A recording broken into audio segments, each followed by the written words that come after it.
Hi, thanks Tiffany for the introduction. So I know some of you and some of you I've never met, and I hope to someday. My name is Christy Sampson. I am a journalist full time and trying to launch a career as an author as well. And I have a work in progress for you today, as well as a chapter from an already published work. And so I write women's contemporary fiction, and um, it's quirky, it's fast paced, and hopefully you enjoy it. Um, so this is a selection from my work in progress called Ex-Boyfriends Across America. I was looking forward to the fall the least of all. Women's magazines call it cuffing season, when humans pair up so they have someone to cuddle with when it gets really cold outside. Or maybe I was specifically dreading Thanksgiving and then Christmas, when my three sisters would be parading their boyfriends around the house. Inevitably, my mother would disclose to me how much she loved those boyfriends' broad shoulders and varsity smiles, and how well their personalities complemented my sisters' Ivy League educations. You could find a man like that too, Mom would say, if you'd just go to graduate school and wash the purple dye out of your hair. Whatever. I didn't like being single, but I sure as hell wasn't going to change to attract a dude. And besides, it was only the middle of May. I had time to at least go on a date or two. Why I worry with 6 months to go before the holidays is by this point, I've started to wonder if there's something wrong with me. Me, a mid 30s journalist with impeccable taste in music and killer cooking skills. There's absolutely no reason I should still be unattached at this point in life.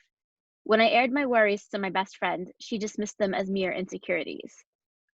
Josie Malcolm, you're smart, you're beautiful, you're hilarious, Marianne said over tall glasses of iced tea at a sidewalk table in Alphabet City. You're an indie culture goddess living in one of the big cities in the world. There are lots of fish in the sea. There's definitely like a hot orca or something out there for you. But I've been fishing for years, I whined. Everyone just wants a hookup. The New York City fishbowl is the dead fucking sea. I didn't say it out loud, but that's when I started to think there was one that got away. I sucked down my iced tea, took out my phone, and swiped right on a few dating app profiles, some against my better judgment. 5 minutes later, a dick pic arrived in the app's inbox. Just a smiling cartoon face by way of introduction and a photograph of an erect penis. Caucasian, probably. Pubes trimmed. The professional photographer in me decided something else in the photo, desired something else in the photo, some sort of object, so I could judge shot size and scale. I briefly imagined bragging about it to Mom over Thanksgiving, after Molly, Megan, and Dee introduced their perfect men. Are you dating anyone, Josie? Mom might ask. I'd tell her about all the prospective mates I've got and share the images they'd sent, every Harry, Dick, and Tom, as if they were social media profiles. I showed Marianne the latest pic. See, I said, I can't even. This is the mating dance of the American male fish. Marianne recoiled and cursed at me. I don't want to see that, she said, and turned her head away. I pushed my phone closer to her side of the table. She finally peeked at it, then outright stared. It's awful, but I can't look away, she said, and we began giggling uncontrollably. When it was time to leave, we split the check. $15 for the tea, 2 spring rolls, and a plate of marinated olives. Not bad. Ruby was one of our favorite places to hang out. Marianne, a magazine reporter, liked to bring people here for interviews. The manager, Bo, pays me once in a while to photograph the cafe's food and drinks. We hooked up once. I liked him a lot, but didn't realize he was married, nor did he volunteer that information at the time, so his occasional offers of employment were probably attempts to make up for being a piece of shit. Since I was done with work for the day, and it was only 2 o'clock on a gorgeous afternoon, I decided to walk to Union Square Park. For the last 4 blocks, I walked behind a couple locked hand in hand. It wasn't until I got to the park that I realized I'd been holding my right hand closed, the same hand the girl in front of me had been using to hold her partner's left hand. I let out a long sigh and shook my fingers out. At the park, I sat on a bench and checked the dating apps on my phone again. Another dick pic? I wondered if it was better to attract photos like these or attract dudes who turn out to be dicks in person. At least face to face, I get some real life interaction before being exposed to that part of a person. On a whim, I deleted every dating app from my phone, all 5 of them. I deactivate the profiles later. I decided I needed to make a drastic move. It was time to call the fish I used to date. Some I'd tossed back into the sea, and some had tossed me, but maybe there was one with whom a second chance was possible. I grabbed my notebook from my purse, flipped to a fresh page, and reached for a pen. I briefly considered whether reducing men to a checklist was a bit shallow, but hey, Thanksgiving was only 6 months away. I reached as far back as college and skipped everyone who I knew had gotten married. I quickly stalked a few of them on social media just to make sure I wasn't going after someone who hadn't gotten engaged or hitched, or come out as gay since our breakup. When I was done, the list was 7 dudes long and spanned more than 3,000 miles geographically. I turned to another new page and drew a crude map of the United States that would have made my 3rd grade teacher proud. I quickly plotted out a heart in the approximate location of each city where the ex lived. The super faraway cities would present a challenge, but that gave me an idea. Marianne, we need to go on a road trip, I practically yelled into the phone after she picked up. Cross country. The ex-boyfriend tour of America. Don't say no. No. I'll take care of everything. Why do you want to do this? She asked. I think there's one that got away. How long a road trip are you talking? I don't know. I have 2 inquiries to make around here, and then we'll head up to Boston. Then Pittsburgh, Chicago, Austin, and Los Angeles. How long would that take? That's probably 3 weeks minimum. I could picture her crossing her arms and shaking her head in disapproval. Okay then, 3 weeks or so. No. But it didn't sound like a very aggressive no, so I baited her a little bit. Fine, I'll go by myself. You don't even have a driver's license, Josie. I will use public transportation if I have to. What am I going to get out of this? My eternal gratitude, I suggested. And you could be the maid of honor at my wedding. Fuck you, I thought I was already going to be your maid of honor. Yeah, you're right, but this will expedite things. I don't know about this, Josie, she said. Can't you just call them up?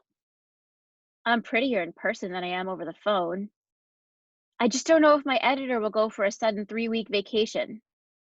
Then I had an idea. Some might call it a brilliant one. How about you blog it for the magazine? When Marianne had no immediate reply, I knew I'd stumbled upon something. She was quiet for half a minute, and I let her think. You'd really let me do that? She finally said. Will it get you to say yes? Maybe. Yes, you can blog it. Marianne let out a big, huffy sigh, and another 30 seconds passed. Okay, I'll ask my boss if I can take some time off. Oh my God, you're the best. But if this happens, there's one rule. Anything. Was I too eager? You don't get prior review. What's that? I asked. It's this thing that people ask reporters for all the time, Marianne explained. They've been interviewed and then they want to see the story before it's published. 99.99% of the time, it's a no. Then I wouldn't dream of it, I said. Good, all right, well, I'll let you know later, she said. Thanks. I grinned, but then felt stupid because I was grinning at my phone. You can't see it, I said, but I'm smiling like a drunken idiot right now. No, I can't see it, Marianne replied, but I can hear it. So that was the first chapter of my work in progress, Ex-Boyfriends Across America. Tiffany, do you take questions or anything like that from viewers? Yeah, we could if you want to, and I know you wanted to read a little bit of your other story too. So I don't know if anybody listening has any questions they wanted to ask, and I know I mean, we could probably talk a little bit about some of the work that you've been doing. Like I know, so this is kind of a fictionalized version of some other nonfiction projects that you've had over the years, just from knowing you. Is that okay to ask? Yeah. Okay, Yeah, sorry. that's Yeah. reasonable to say, yeah. Yeah. I did for a while, I did a series called 50 Last Dates. Right. And that was basically the disastrous end of a relationship after the disastrous end of a relationship after, and so on and so forth. So the problem was that those narratives were nonfiction. They were hard to put out there safely. without pissing off a lot of people. So, I kind of took a narrative idea that I had growing in my mind and kind of like filtered in some of the 50 last dates, and here we are. Um, are are you like, where are you going with it? Like, how, like, are you gonna let people read it, or you're really gonna like fully fictionalize it? Like, how what's your approach to it? At this point, it's a full work of fiction, and um, it is a work in progress. I'm about 11 chapters in at this point, and I air a piece of it every Thursday at my amazing writing group, which has been doing virtual meetings at this point. It's at the library here in Sag Harbor, and it's there. Anybody who's a writer, I highly recommend finding a group to be a part of because it's just the most positive experience. I made so many great friends. And Suzanne is saying that the title is catchy. Thanks, Suzanne. Appreciate that. Just kind of like, you and I are both kind of cut from the same cloth a little bit, with the journalism background and being our primary, focus of our careers and stuff like that. Do you find it hard to turn to fiction? Is it something that you like, how do you approach that? Like, how do you approach it differently from maybe an article that you're working on or something nonfiction that you're working on? It's really hard to make that transition. I find that the the the writing mindset for journalism is 180 degrees different from the writing mindset for creative work, creative fiction, creative nonfiction. Um, and that's why it's really hard to find time and energy to write, particularly nowadays when there's so much else going on. My mind is just like really clogged with stuff, but it's taking some time and effort, but I've been able to forge forward. Did you want to read a little bit from your other from Part Vampire, or do you want? I mean, I'll leave Yeah, it up to sure. you. Okay.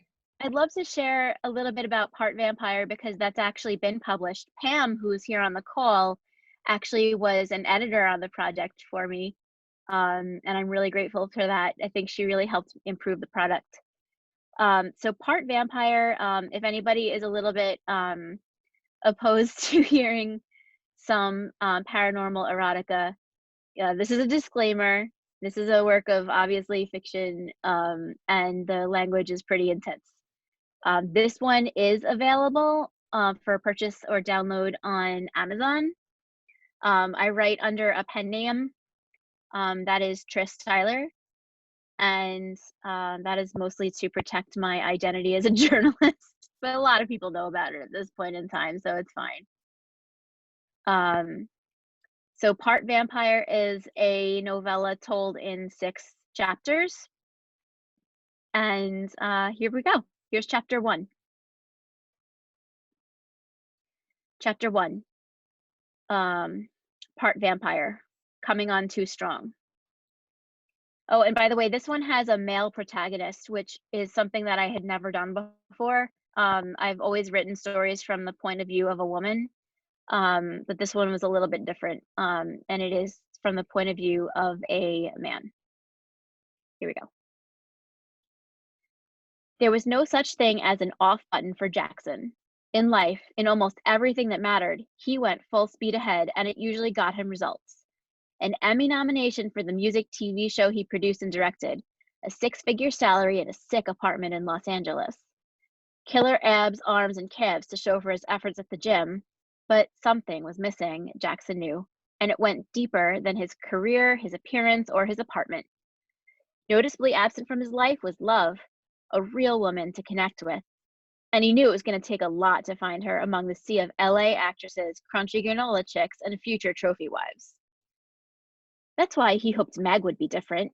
He met her on Catch.com, a dating site that billed itself as the edgier side of dating websites, and she seemed really into him after several email exchanges and a couple of phone conversations. Jackson was amped to meet her, the first girl whom he really clicked with through this site. Catch, after all, was no place for happy-go-lucky Stepford girls to find their one true mate. This is where you went when the people on the other dating sites found your sense of humor too dark, your taste of music too indie, or your taste in porn too disturbing. Even so, Jackson knew he had to tread carefully. Sex with him was, well, a complicated issue. Meg had suggested meeting after work on Friday at Wonderland, an Alice-themed lounge so far from the center of the city it was practically in the valley. What could be the harm in meeting up, he thought. Jackson had seen photos of Meg before, so he had no trouble identifying the petite and pretty redhead. He sighed in relief when he realized she looked even lovelier than her profile pictures on Catch. Jackson strolled over to the corner of the bar where she was standing. "Meg," he said. "I'm Jackson. It's nice to meet you." Unsure of how to greet someone he'd only met online and not wanting to be too forward, he held out a hand for a shake. "Hey," she replied casually, her blue eyes reflecting the lights that hung over the bar. She took his hand with both of hers and locked eyes with him.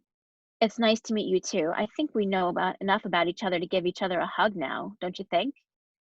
He nodded, and they embraced for a good 3 seconds. Something stirred deep within Jackson's body. Damn it, he thought.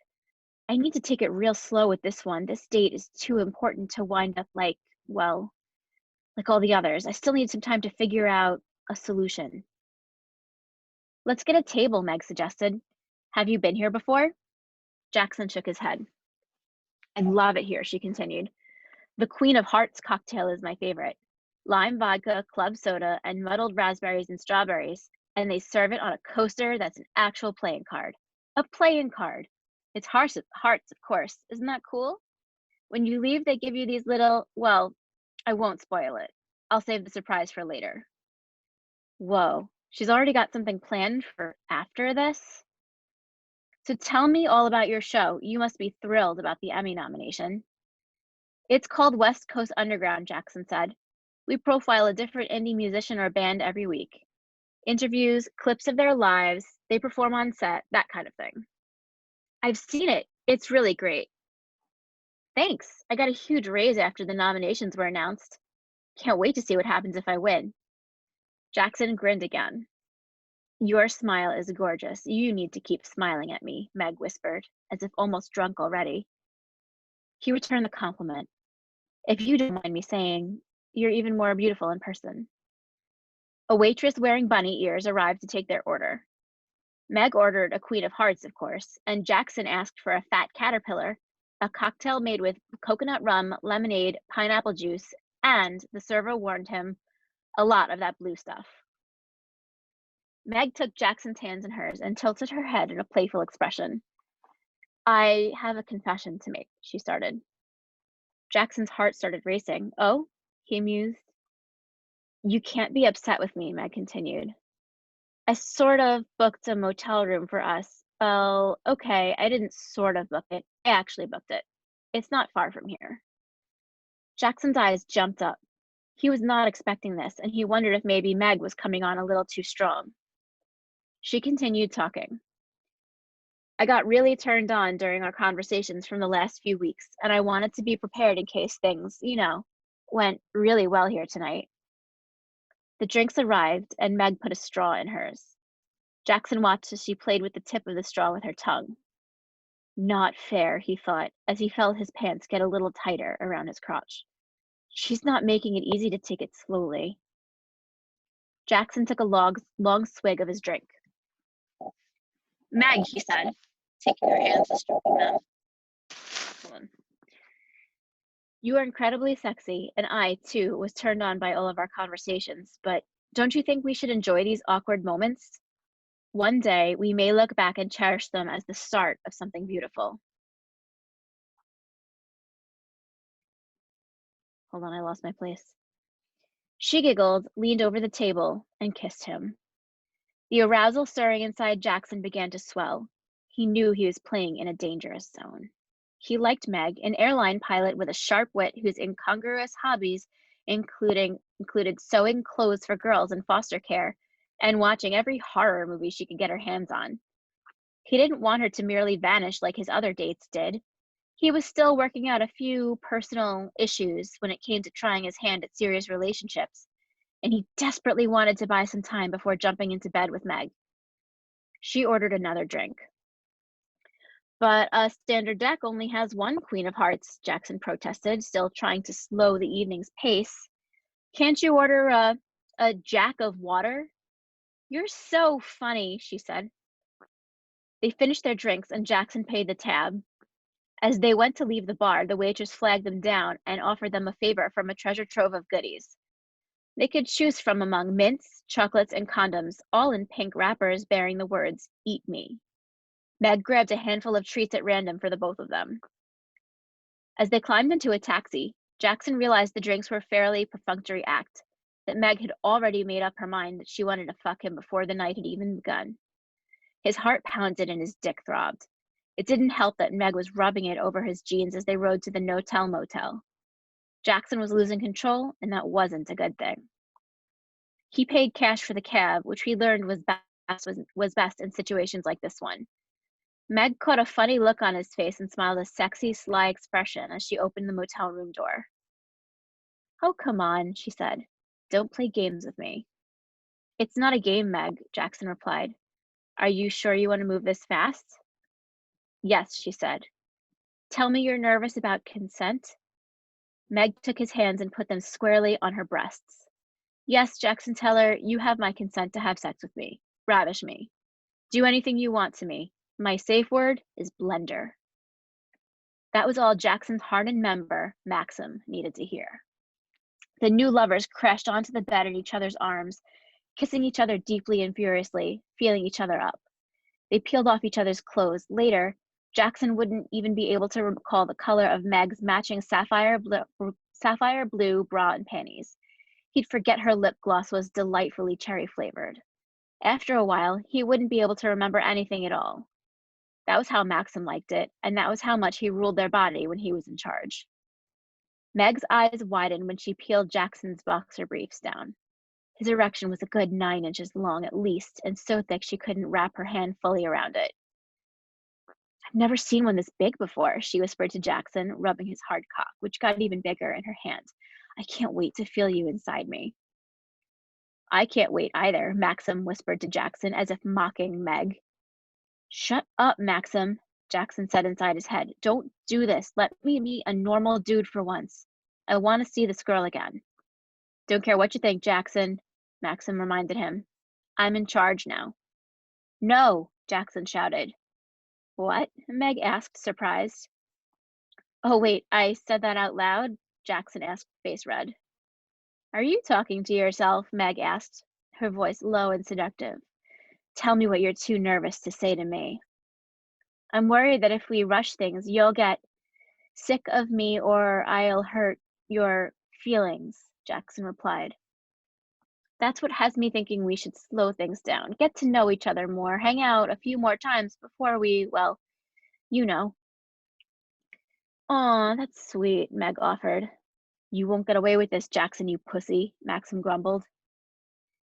Meg continued, "But I'm so turned on, and I really need to get fucked." She spoke as if speaking directly to Maxim. "So if you don't fuck me right now, I'm gonna flip through my matches on Catch.com and find someone else who will." "It's showtime, buddy," Maxim shouted triumphantly as Meg opened her mouth and took him down her throat. Jackson leaned his head back on a pillow and closed his eyes as Meg proceeded to work his shaft up and down with her lips, tongue, and hands. It wasn't that sex wasn't enjoyable.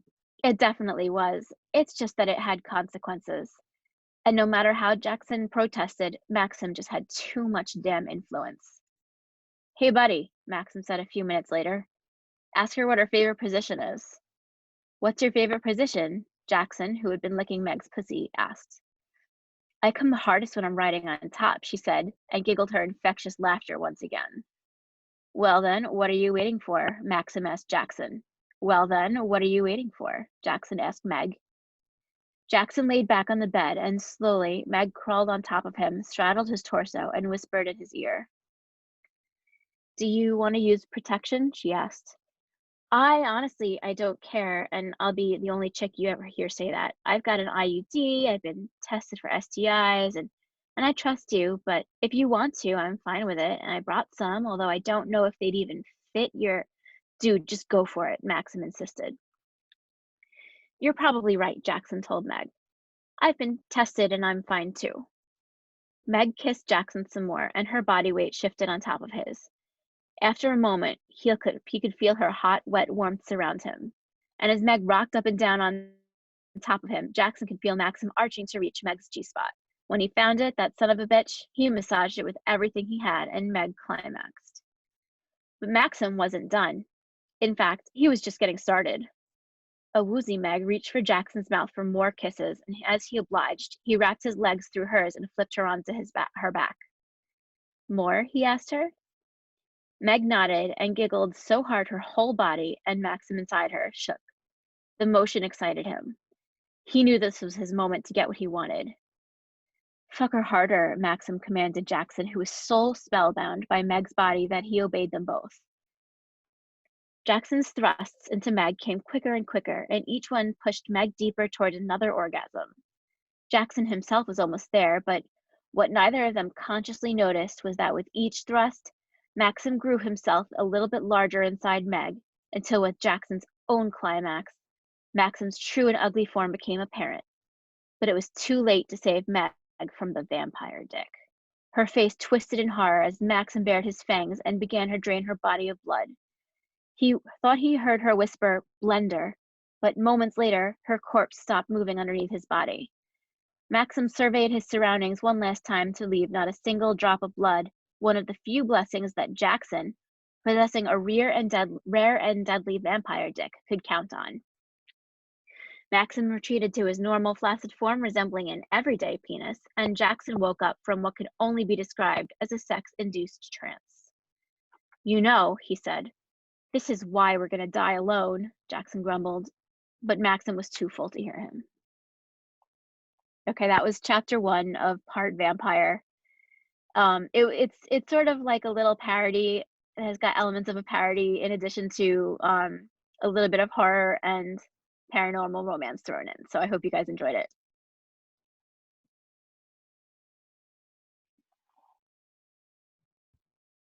Sorry, Elisa is like dancing and drunk in the background somewhere, so I'm like over there. Oh, she's back. Anyway, thank you. Everyone okay? Yeah, I don't know what she's doing. Anyway, thank you for joining us. I think, I said this before, and I'll say this again. Like, only good thing about being stuck at home and forced to do virtual stuff is that we're able to kind of connect on a larger level with our friends all over the place. So, I shared the link to that story in the chat, and I'll make sure it's in our Facebook group too, if you're okay with that.